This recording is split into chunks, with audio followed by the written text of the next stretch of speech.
क्या आपने कभी सोचा है, जिस अर्जुन के सामने देवता भी सम्मान से सिर झुकाते थे, जिस भीम की एक गर्जना से युद्ध भूमि कांप उठती थी, जिस युधिष्ठिर को स्वयं धर्म का प्रतीक कहा जाता था, आखिर उन महानायकों का अंत कैसे हुआ?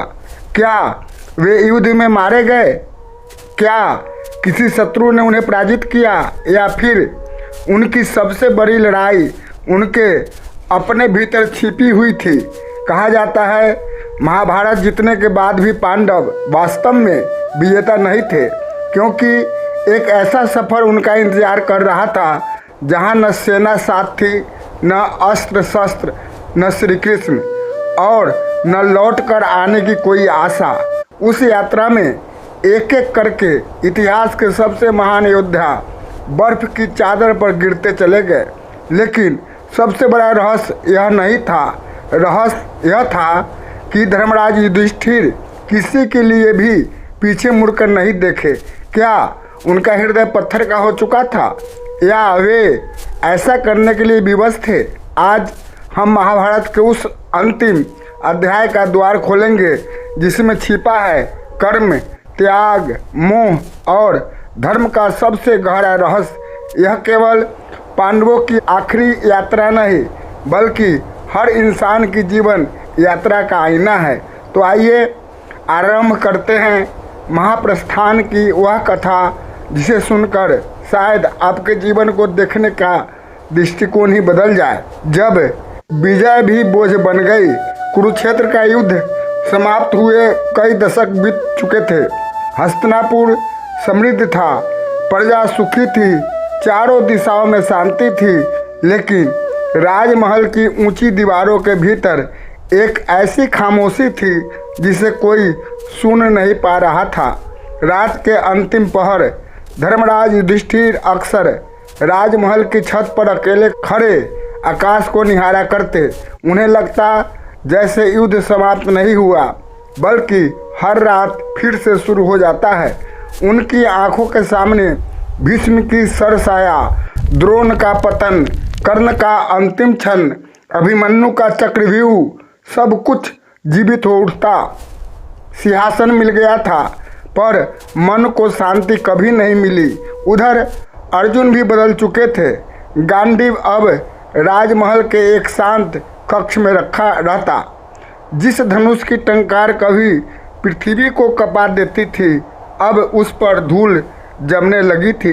भीम पहले जैसे हंसते नहीं थे। नकुल और सहदेव पहले से अधिक मौन रहने लगे थे, और द्रौपदी वह महल में रहते हुए भी जैसे कहीं बहुत दूर खो चुकी थी। समय आगे बढ़ रहा था, लेकिन उनके भीतर का युद्ध अभी समाप्त नहीं हुआ था। एक अशुभ समाचार एक सुबह राजमहल के द्वार पर तेज गति से एक दूत पहुंचा। उसके वस्त्र धूल से ढके थे, चेहरे पर भय साफ दिखाई दे रहा था। दरबार में प्रवेश करते ही वह कांपती आवाज में बोला, महाराज, पश्चिम दिशा से अत्यंत दुखद समाचार आया है। पूरा दरबार शांत हो गया। युधिष्ठिर ने संकेत किया, कहो। दूत बोला, समुद्र किनारे बसे महान नगर द्वारिका में भयंकर विनाश हो चुका है। यदुवंश स्वयं आपस में संघर्ष करके समाप्त हो गया, और भगवान श्री कृष्ण अपनी पृथ्वी लीला पूर्ण करके दिव्य धाम को प्रस्थान कर चुके हैं। इतना सुनते ही मानो समय रुक गया। अर्जुन के हाथ कांपने लगे, भीम की आंखें फैल गई, द्रौपदी स्तब्ध रह गई। किसी के मुख से एक शब्द भी नहीं निकला। महल में पहली बार विजय से अधिक वियोग का भार महसूस हुआ। अर्जुन का मौन। कुछ दिनों बाद अर्जुन स्वयं द्वारिका पहुँचे, लेकिन जो नगर कभी उत्सवों से जगमगाता था, वहाँ अब केवल सन्नाटा था। समुद्र की लहरें टूटे हुए महलों से टकरा रही थी। हर ओर विनाश के निशान थे। अर्जुन ने बचे हुए लोगों को साथ लेकर हस्तिनापुर लौटने का निर्णय लिया। रास्ते में कुछ लुटेरों ने उनके काफिले पर आक्रमण कर दिया। अर्जुन ने गांडीव उठाया। उन्होंने वही दिव्य अस्त्र स्मरण करने चाहे जिनसे कभी देवताओं तक को प्राप्त किया था, लेकिन मंत्र याद नहीं आए। बाण लक्ष्य तक पहुंचने से पहले ही गिरने लगे। हाथ कांप रहे थे, शक्ति जैसे किसी ने छीन ली थी। अर्जुन समझ गए यह उनकी हार नहीं, समय का परिवर्तन है। जिस सामर्थ्य का आधार श्री कृष्ण थे, उनके बिना वह भी समाप्त हो चुकी थी। उसी दिन अर्जुन ने पहली बार स्वीकार किया कि युग बदल चुका है। युधिष्ठिर का निर्णय। जब अर्जुन ने लौटकर सब कुछ बताया, युधिष्ठिर कई देर तक मौन बैठे रहे। फिर उन्होंने धीरे से कहा, जिस धरा पर श्री कृष्ण नहीं है, वहाँ अब हमारा कार्य भी पूर्ण हो चुका है। राज्य, वैभव, सत्ता, सब कुछ यहीं रह जाएगा। अब समय है उस मार्ग पर चलने का जहाँ मनुष्य अपने कर्मों के अतिरिक्त कुछ भी साथ नहीं ले जा सकता। कुछ ही दिनों बाद राजसभा में एक विशेष आयोजन हुआ। अभिमन्यु के पुत्र राजकुमार परीक्षित का राज तिलक किया गया। हस्तिनापुर को नया राजा मिल गया और उसी क्षण इतिहास ने एक नया मोड़ ले लिया। पांचों पांडव और महारानी द्रौपदी ने अपने मुकुट उतार दिए। सोने के आभूषण, रेशमी वस्त्र, राजसी वैभव सब त्याग दिया। उन्होंने साधारण वल्कल धारण किए। अब वे राजा नहीं थे, केवल जीवन के यात्री थे।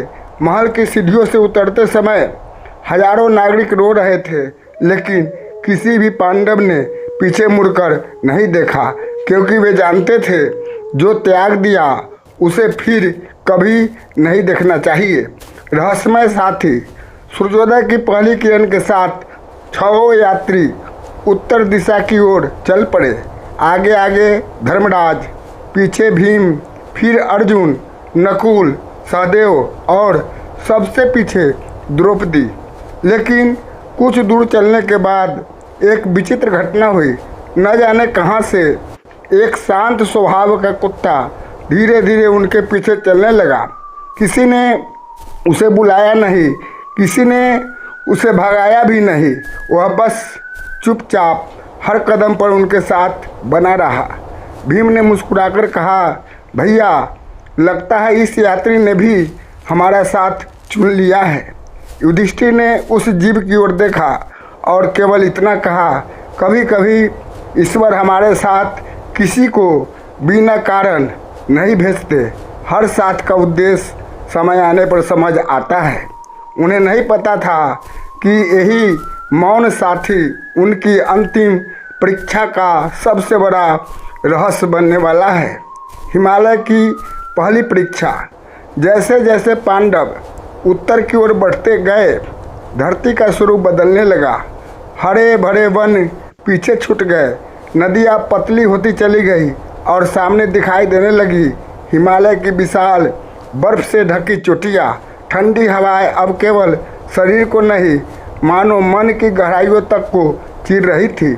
हर कदम पहले से अधिक कठिन था, लेकिन किसी के चेहरे पर भय नहीं था। उन्हें पता था अब यह यात्रा जीवन बचाने के लिए नहीं, आत्मा को मुक्त करने के लिए है। युधिष्ठिर सबसे आगे चल रहे थे, उनके पीछे भीम, फिर अर्जुन, नकुल, सहदेव और सबसे अंत में द्रौपदी। वह रहस्यमय कुत्ता आज भी बिना रुके उनके साथ चल रहा था। उसकी आंखों में एक अजीब सी शांति थी, जैसे उसे पहले से पता हो कि आगे क्या होने वाला है। जब पर्वत ने पहला प्रश्न पूछा, एक दिन आकाश अचानक काले बादलों से भर गया। तेज बर्फीला तूफान उठ खड़ा हुआ, चारों ओर सफ़ेद धुंध फैल गई। कुछ ही क्षणों में एक दूसरे का चेहरा देख पाना भी कठिन हो गया। भीम ने ऊंची आवाज़ में कहा, सब सावधान रहना, रास्ता बहुत फिसलन भरा है। युधिष्ठिर ने केवल इतना कहा, जिसका मन स्थिर है उसके लिए रास्ता कभी नहीं डगमगाता। तभी पीछे से एक हल्की सी आह सुनाई दी। सबके कदम जैसे एक पल को रुक गए, लेकिन यात्रा का नियम था आगे बढ़ते रहना। द्रौपदी का अंतिम क्षण। द्रौपदी का पैर बर्फ के भीतर छिपी एक गहरी दरार में फंस गया। वह संतुलन खो बैठी। धीरे धीरे उनका शरीर नीचे की ओर झुक गया। उन्होंने उठने का प्रयास किया, लेकिन अब शरीर साथ नहीं दे रहा था। उनकी सांसें तेज हो गई। उन्होंने दूर चलते हुए पांचों पांडवों को देखा। उनकी आंखों में न कोई शिकायत थी, न कोई क्रोध, बस एक शांत मुस्कान थी। उन्होंने मन ही मन श्री कृष्ण का स्मरण किया, फिर धीरे से आंखें बंद कर ली। उनका शरीर बर्फ की श्वेत चादर पर स्थिर हो गया। भीम का हृदय कांप उठा। उन्होंने पुकारा, भैया, महारानी गिर गई है। कुछ क्षण के लिए हवा भी जैसे रुक गई। भीम ने फिर कहा, क्या हम उन्हें ऐसे ही छोड़ देंगे? युधिष्ठिर ने पीछे देखे बिना उत्तर दिया, यह यात्रा किसी को साथ लेकर चलने की नहीं, अपने भीतर छिपे सत्य तक पहुंचने की है। भीम की आंखें भर आई, लेकिन उन्होंने कदम नहीं रोके। आगे का मार्ग और बढ़ती नीरवता। अब 6 नहीं 5 यात्री रह गए थे। हर कदम के साथ मौन और गहरा होता जा रहा था। दिन बीतते गए, ऊंचाई बढ़ती गई, सांस लेना कठिन होता जा रहा था। भोजन लगभग समाप्त हो चुका था, लेकिन किसी ने शिकायत नहीं की, क्योंकि अब उन्हें भूख नहीं, मुक्ति की तलाश थी। सहदेव की परीक्षा। कुछ दूर आगे एक संकरी बर्फीली धार पर चलते समय सहदेव के कदम लड़खड़ा गए। उन्होंने स्वयं को संभालने की कोशिश की, लेकिन शरीर थक चुका था। वह धीरे धीरे घुटनों के बल गिरे और फिर बर्फ पर निशब्द लेट गए। भीम दौड़ना चाहते थे, लेकिन युधिष्ठिर आगे बढ़ते रहे। भीम ने भारी स्वर में पूछा, भैया, सहदेव तो अत्यंत विनम्र थे। उन्होंने कभी किसी का अपमान नहीं किया, फिर उनका अंत ऐसा क्यों? युधिष्ठिर ने शांत स्वर में कहा, बाहरी विनम्रता पर्याप्त नहीं होती। मन के भीतर छिपा सूक्ष्म अभिमान भी मनुष्य को बांध देता है। जिसे अपने ज्ञान पर अत्यधिक विश्वास हो, उसे भी अंततः उसी का त्याग करना पड़ता है। हिमालय मौन था, लेकिन जैसे हर शब्द को सुन रहा था। नकुल की विदाई। अब केवल 4 भाई रह गए थे। बर्फ और गहरी होती जा रही थी। ठंडी हवा अब चेहरे को काट रही थी।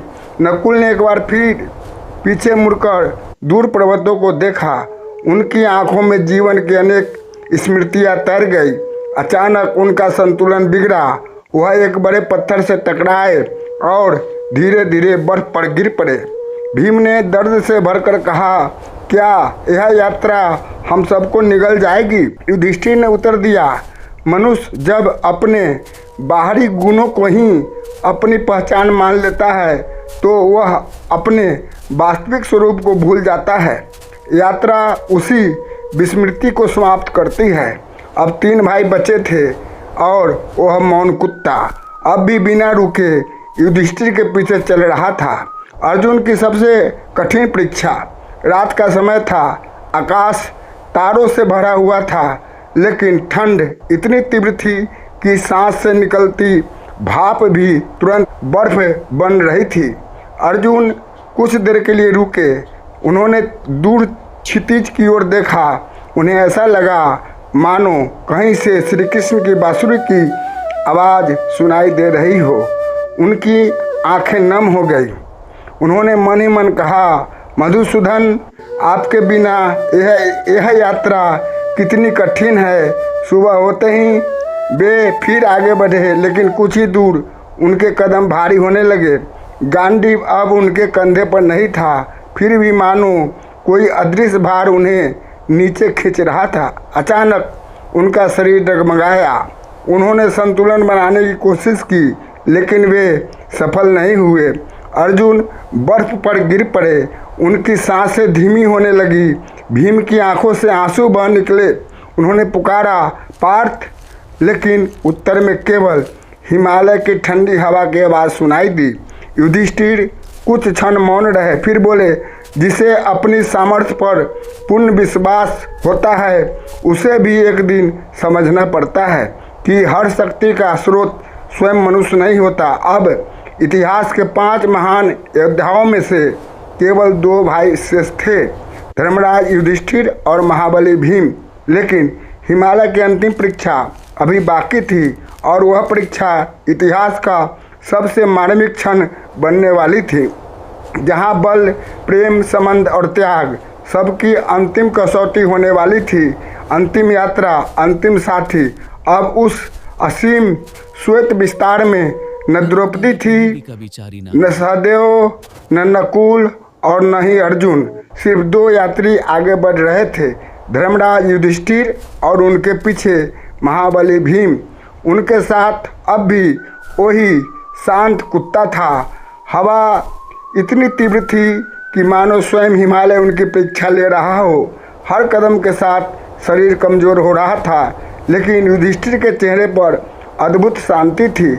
उन्हें अब मंजिल दिखाई नहीं दे रही थी, फिर भी उनके कदम नहीं डगमगाए। जब महाबली भीम भी रुक गए, कुछ दूर आगे एक ऊंची बर्फीली चढ़ाई आई। भीम ने पूरी शक्ति लगाकर कदम बढ़ाया, लेकिन इस बार उनका विशाल शरीर उनका साथ नहीं दे पाया। वह घुटनों के बल गिर पड़े। उन्होंने फिर उठने का प्रयास किया, एक बार, दो बार, तीन बार, लेकिन हर बार वे और नीचे गिरते चले गए। उनकी सांसें तेज हो गई।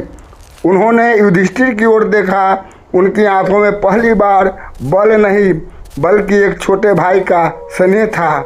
धीरे से बोले, भैया, क्या मेरी यात्रा यहीं समाप्त हो जाएगी?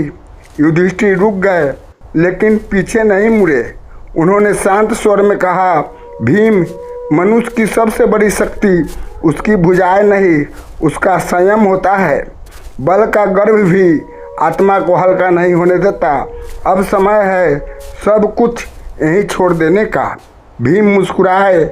उन्होंने आंखें बंद की। उनके चेहरे पर युद्ध भूमि वाला तेज फिर लौट आया और अगले ही क्षण हिमालय की नीरवता ने एक और महानायक को अपनी गोद में समेट लिया।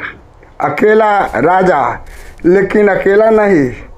अब पूरी पृथ्वी पर सिर्फ एक पांडव आगे बढ़ रहा था, युधिष्ठिर।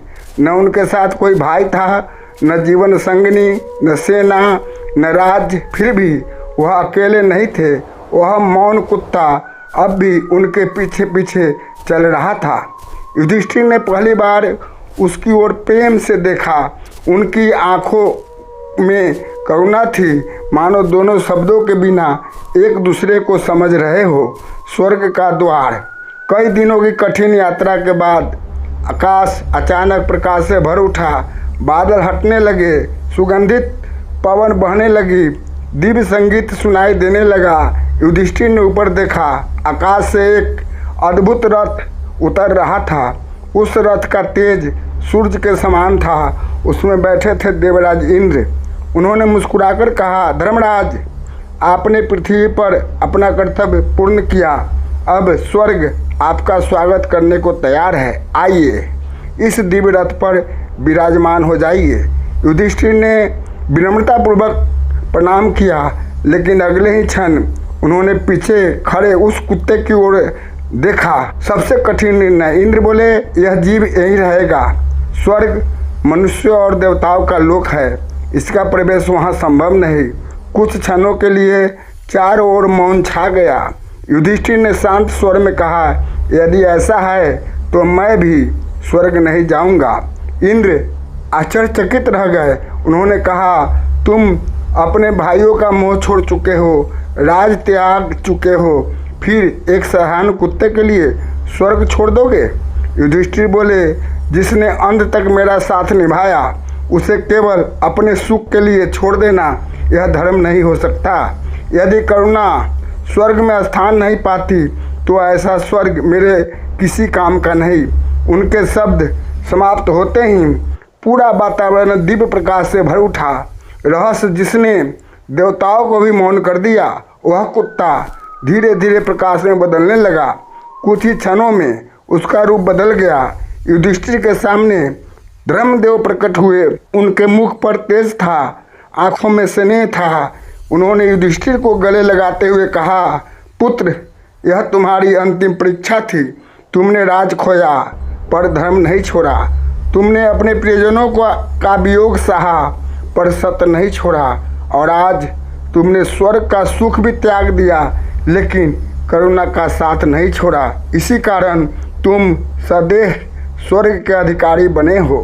देवराज इंद्र ने भी सम्मानपूर्वक अपना मस्तक झुका दिया। इस कथा का सबसे बड़ा संदेश कहा जाता है कि जीवन के अंतिम यात्रा में मनुष्य के साथ न धन चलता है, न पद, न शक्ति, न सौंदर्य और न ही प्रसिद्धि।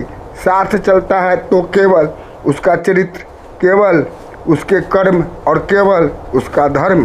पांडवों की अंतिम यात्रा हमें यह नहीं सिखाती कि वे क्यों गिरे, बल्कि यह सिखाती है कि हर मनुष्य को जीवन भर अपने भीतर झांकते रहना चाहिए, क्योंकि बाहरी शत्रु को हराना आसान है, लेकिन भीतर छिपे अहंकार, लोभ और मोह पर विजय पाना यही सच्चा धर्म युद्ध है।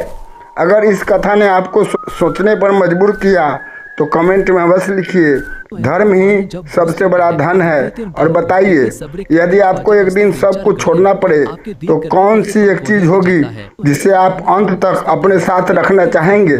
ऐसी ही दुर्लभ पौराणिक कथाओं, अनसुने रहस्यों और जीवन बदल देने वाले सनातन ज्ञान के लिए झलक दिव्य ज्ञान से जुड़े रहिए, क्योंकि हमारी अगली कथा में हम लेकर आएंगे महाभारत का एक ऐसा रहस्य जिसका उल्लेख बहुत कम लोग जानते हैं। हर हर महादेव, जय श्री कृष्ण।